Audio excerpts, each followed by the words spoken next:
Hi everyone. तो आज cell cycle and division में कुछ बेसिक्स पॉइंट्स हैं, उनकी जानकारी हम लेने वाले हैं। ठीक है, तो स्टार्ट करते हैं।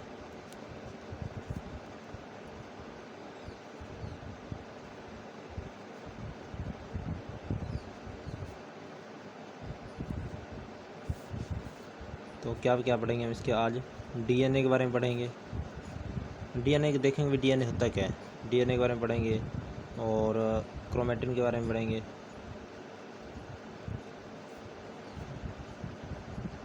क्रोमेटिड के बारे में पढ़ेंगे। क्रोमोसोम के बारे में पढ़ेंगे। ठीक है, और सेंट्रोमियर के बारे में पढ़ेंगे। काइनेटोकोर के बारे में पढ़ेंगे। इतने टॉपिक हम आज कवर करेंगे। तो स्टार्ट करते हैं टॉपिक को। सबसे पहले मैं बनाता हूँ यहाँ पर एक सेल बनाता हूँ, आपको दिखाता हूँ भाई डीएनए क्रोमेटिन इसमें होता कहाँ है।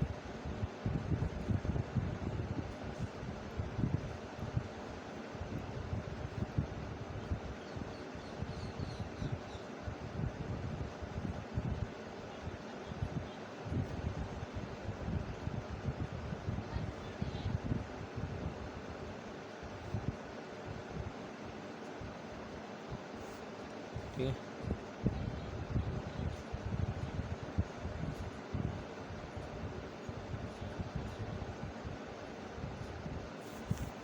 ये क्या है?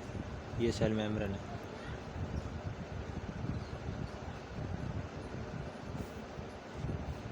ये साइटोप्लाज्म है।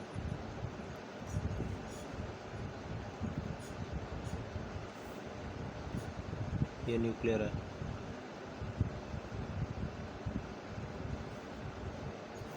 ये न्यूक्लियर पोर है। न्यूक्लियर ये सेल मेम्ब्रेन, साइटोप्लाज्म, ये न्यूक्लियर है, और ये न्यूक्लियर पोर है। ये न्यूक्लियस है।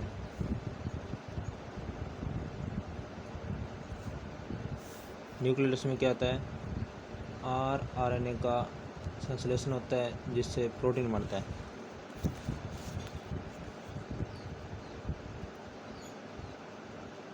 ठीक है, और ये क्या है? क्रोमेटिन है। अब आपको वर्ड तो पता चल गया कि क्रोमेटिन आ गया। ठीक है, अब दिखाते हैं आपको रियल वाला क्रोमेटिन। यहाँ पर कोई स्ट्रक्चर ड्रॉ करता हूँ मैं एक मिनट।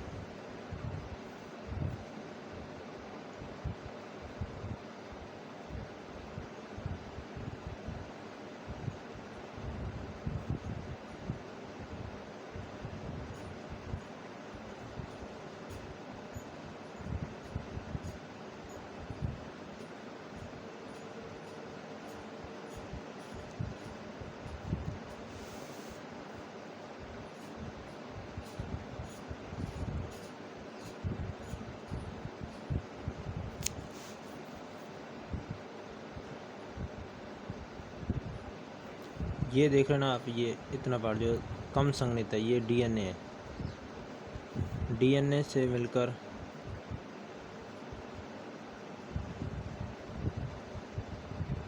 क्रोमेटिन बन गया, और ये क्रोमोसोम है, याद रखना।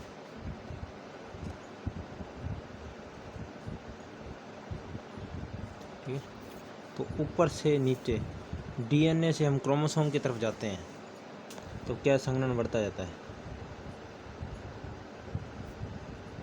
ठीक है, ये तो इंट्रोडक्शन था भाई। डीएनए से क्रोमेटिन बनता है और क्रोमोसोम बनता है, ये बात तो होगी। अब आपको जैसे आपने कहा कि डीएनए से क्रोमेटिन क्यों बनाया, तो न्यूक्लियस कितना छोटा होता है आपको पता ही है। न्यूक्लियस में डीएनए कहाँ से पूरा जाएगा? 2 मीटर लंबा डीएनए होता है अपना, वो कहाँ से लंबा? उससे थोड़ा सा संघनित करके और उसे क्रोमेटिन में बदला जाता है, जिससे वो न्यूक्लियस में आ जाता है, पूरा आ जाता है। ठीक है, अब हमें सेल डिवीज़न करना है तो क्रोमेटिन तो उलझे होते हैं, उनका सेल डिवीज़न करने से उन्हें और संघनित किया जाता है और क्रोमोसोम बनाया जाता है, जिससे वो हम सेल डिवीज़न आसानी से कर सकते हैं। तो डीएनए को क्रोमेटिन में क्यों बदला? क्योंकि डीएनए न्यूक्लियस में पूरा नहीं आ रहा था, इसलिए उसे संघनन किया और क्रोमेटिन में बदला, जिससे 2 मीटर लंबा डीएनए कम साइज का हो गया और क्रोमेटिन में बदल गया। अब प्रश्न ये है कि क्रोमेटिन को क्रोमोसोम में क्यों बदला? हमें सेल डिवीज़न करना था, तो सेल डिवीज़न के लिए क्रोमेटिन तो आपस में उलझे होते हैं, इनसे सेल डिवीज़न आसानी से होता नहीं, तो हमने इसे और संघनित हो गया। हमने नहीं किया, ये प्रकृति द्वारा होता है। क्रोमेटिन और संघनित हो गया और क्रोमोसोम बन गया। ठीक है। अब आपने यूक्रोमेटिन, हेट्रोक्रोमेटिन नाम सुना होगा, वो भी आपको दिखा देते हैं।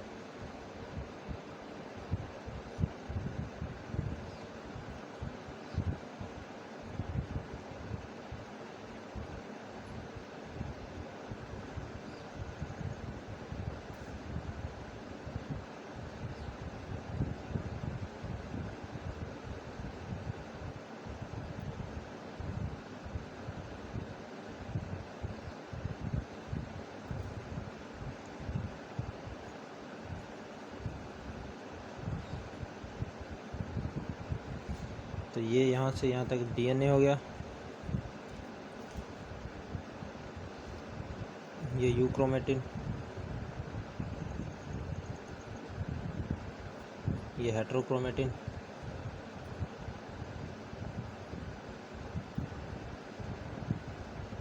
ये क्रोमोसोम हो गया। ये पता चला ना क्या है ये क्रोमेटिन है, ये क्रोमोसोम हो गया। ठीक है। तो डीएनए और यूक्रोमेटिन हेट्रोक्रोमेटिन से आप में से ज़्यादा संघनित कौन होता है? तो डीएनए से यूक्रोमेटिन बनता है, यूक्रोमेटिन से हेट्रोक्रोमेटिन, हेट्रोक्रोमेटिन से क्रोमोसोम बनता है। ठीक है। अब हम आपको ना क्रोमोसोम की संरचना दिखाते हैं, सेल डिवीज़न से पहले और सेल डिवीज़न के बाद। ठीक है।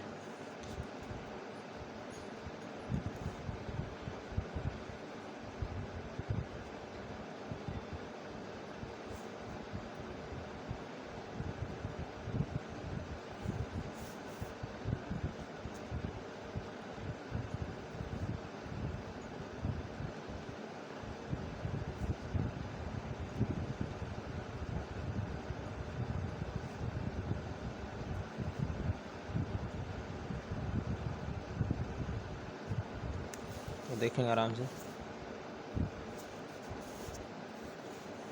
ये बनाया मैंने डीएनए, आपने बनाया होगा काफ़ी बार डीएनए तो।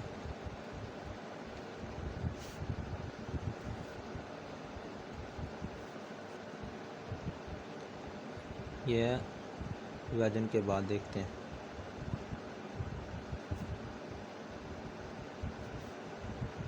ठीक है। विभाजन बाद क्या होएगा? तो डीएनए डबल हो जाता है, डीएनए डबल हो जाता है। ठीक है। विभाजन के बाद डीएनए डबल हो जाता है। डीएनए डबल क्यों होता है? क्योंकि जो प्रत्येक पुत्री कोशिका होता है ना, उसे एक डीएनए देना होता है। ठीक है। तो यहाँ पर ये डीएनए डबल हो गया।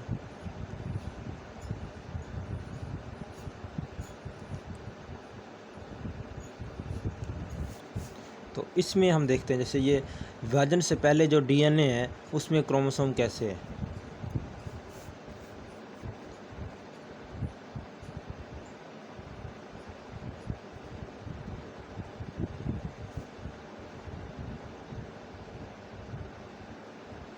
ठीक है।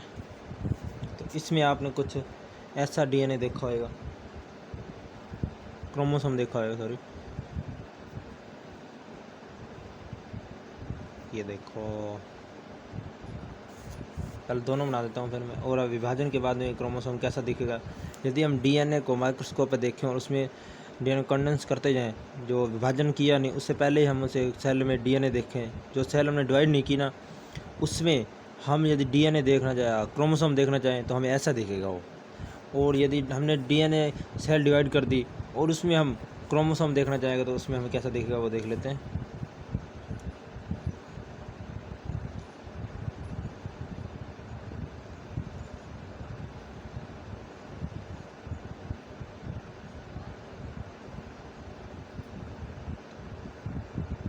ये बात ऐसा दिखेगा। ठीक है। ये है क्रोमोसोम।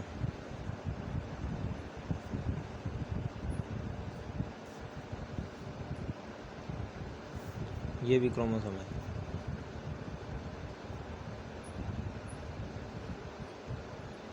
ये है सेंट्रोमियर।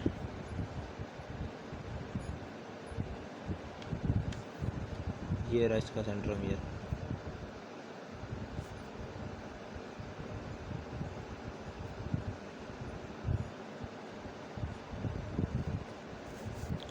ठीक है, तब ये देख लें आप, डबल जो डीएनए विभाजन किया ना हमने, जो सेल ये है, ये वो सेल है, ये वो डीएनए जिसमें हमने सेल डिवाइड नहीं किया है, उसमें हम डीएनए को कंडेंस करके क्रोमोसोम देख रहे हैं, तो हमें ऐसा क्रोमोसोम दिखेगा। ठीक है, और ये डीएनए वो है जिसमें हमने सेल डिवाइड कर दी और उसके बाद में हम उससे कंडेंस करके डीएनए को और क्रोमोसोम देख रहे हैं, तो हमें ऐसा क्रोमोसोम दिखेगा। ठीक है, तो मैं आपको, जैसे ये है ना, ये एक इसकी ये आर्म है, तो इसकी कितनी आर्म हो गई है?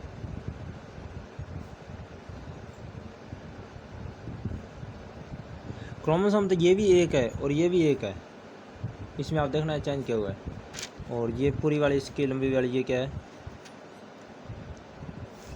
ये है क्रोमेटिड, और ये भी एक क्रोमेटिड है।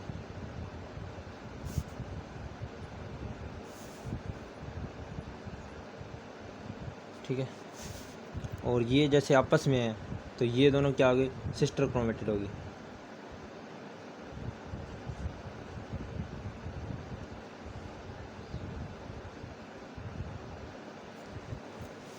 ये दोनों सिस्टर क्रोमेटिड, ये क्रोमेटिड है, ये सेंट्रोमियर है, ये एक पूरा क्रोमोसोम है। यहाँ पर क्रोमोसोम नंबर कितना है? एक है।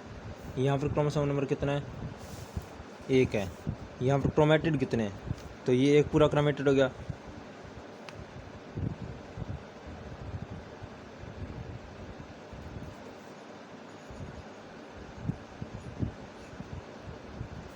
यहाँ पर क्रोमेटिड एक है, यहाँ पर कितने हैं क्रोमेटिड? यहाँ पर क्रोमेटिड दो है। यहाँ पर आर्म कितनी है? यहाँ पर आर्म देखिए, एक ये रही और एक ये रही, दो आर्म है। और इसमें आर्म कितनी? आर्म मतलब भुजाएं देखिए कितनी है। तो इसमें देखेंगे 1 2 3 4, 4 आर्म है। ठीक है, और हम इसमें सेंट्रोमियर देखेंगे, इसमें एक सेंट्रोमियर है, इसमें एक सेंट्रोमियर है। क्रोमोसोम नंबर नहीं बदलता, क्रोमोसोम नंबर वही रहता है। जैसे यहाँ भी क्रोमोसोम एक है तो यहाँ भी क्रोमोसोम एक ही होगा। क्रोमेटिड बदल जाते हैं। जो हम विभाजन से पहले सेल में क्रोमोसोम देखते हैं, उसमें एक क्रोमेटिड होता है और उसके बाद क्रोमेटिड की संख्या डबल हो जाती है। क्रोमोसोम वही रहता है, सेल डिवाइड होने के बाद क्रोमोसोम उतना ही रहता है, एक ही रहता है। तो इतना हमने पढ़ लिया है, तो कुछ क्वेश्चंस के आंसर देंगे आप या मैं आंसर दूंगा। तो जैसे आपसे एक क्वेश्चन पूछा जाए, क्रोमेटिड विजिबल कब होते हैं? तो क्रोमेटिड नॉर्मल यूकैरियोटिक सेल में विजिबल हो जाते हैं। और क्वेश्चन पूछा, क्रोमोसोम विजिबल कब होते हैं? अब हमें क्रोमोसोम हम क्यों बना रहे थे? डीएनए से हमने क्रोमेटिन बनाया, क्रोमेटिन से हमने क्रोमोसोम क्यों बनाया? तो विभाजन करने के लिए, सेल विभाजन, सेल डिवाइड करने के लिए हमने क्रोमोसोम बनाया। तो क्रोमोसोम कब विजिबल होंगे? सेल डिवीज़न के समय। अब क्वेश्चन ये भी है कि क्रोमेटिड और क्रोमोसोम की संख्या कब बराबर होगी? तो सेल डिवीज़न के पहले। ठीक है, और क्रोमेटिड की संख्या क्रोमोसोम से डबल कब होगी? सेल डिवीज़न के बाद। समझ आ रहा है ना सब? और आर्म की संख्या डबल कब हो जाती है? सेल डिवीज़न के बाद। बस ये इतनी 4 बातों के प्रश्न आपको पता होना चाहिए। इसके बाद हम नया कॉन्सेप्ट पढ़ेंगे। अभी आप कहेंगे आपने हमें डीएनए बता दिया, क्रोमेटिन बता दिया, क्रोमेटिड बता दिया, क्रोमोसोम बता दिया, सेंट्रोमियर बता दिया, किनेटोकोर नहीं बताया। ये आपको सेल डिवीज़न के समय बताएगा। जब हम फिजिक्स पढ़ेंगे ना सेल साइकिल की, तब आपको ये किनेटोकोर पता चलेगा कि इनसे स्पिंडल फाइबर जुड़े होते हैं। अब स्पिंडल फाइबर क्या होते हैं वो आपको पता चलेगा कि एस्टर से पहला एस्टर क्या होता है, सेंट्रोमियर क्या होता है, सेंट्रियोल से मिलकर बनाता है। ये कुछ बातें ये आपको फिर सेल साइकिल पढ़ेंगे तब आपको समझ आ जाएगी। तो आज के लिए इतना ही रखते हैं। आप देख सकते हैं एक बार टुडेज को लिखा था हमने, फिर ये हमने समझाया कि डीएनए से क्रोमेटिन बनता है, क्रोमेटिन से क्रोमोसोम बनता है, और डीएनए फिर यूक्रोमेटिन, हेट्रोक्रोमेटिन, ये क्रोमोसोम, और ये क्रोमेटिन के रूप हैं। फिर हमने क्रोमोसोम स्ट्रक्चर बताई थी आपको, सेल डिवीज़न से पहले और बाद में और पहले, ठीक है। तो सेल डिवीज़न के देखते हैं। ये देखिए, ये डीएनए है जो सेल डिवीज़न से पहले का है। ये डीएनए डबल हो गया। डबल क्यों गया? क्योंकि प्रत्येक जो पुत्री कोशिका उनको एक एक डीएनए देना होता है। ये यहाँ पर हमने इसकी स्ट्रक्चर दिखाई। आपने ऐसा डीएनए भी क्रोमोसोम देखा होगा, ऐसा भी देखा होगा। आज आपको पता चला है कि इन दोनों में अंतर क्या होता है। तो ये क्रोमेटिड, ये पूरा एक क्रोमेटिड है और यही एक पूरा क्रोमोसोम है। ये इसकी एक आर्म है, ये इसकी एक आर्म है, इसकी 2 आर्म होगी। और इसमें ये एक क्रोमेटिड, ये यहाँ तक, और ये क्रोमेटिड। इनका ना ये सेंट्रोमियर अलग अलग होता है, पर डिवीज़न के बाद में ये सेंट्रोमियर एक ही हो जाता है, तो इसमें एक ही काउंट करते हैं। इसके बाद हम नेक्स्ट टॉपिक पढ़ेंगे। धन्यवाद। Thanks for you watching.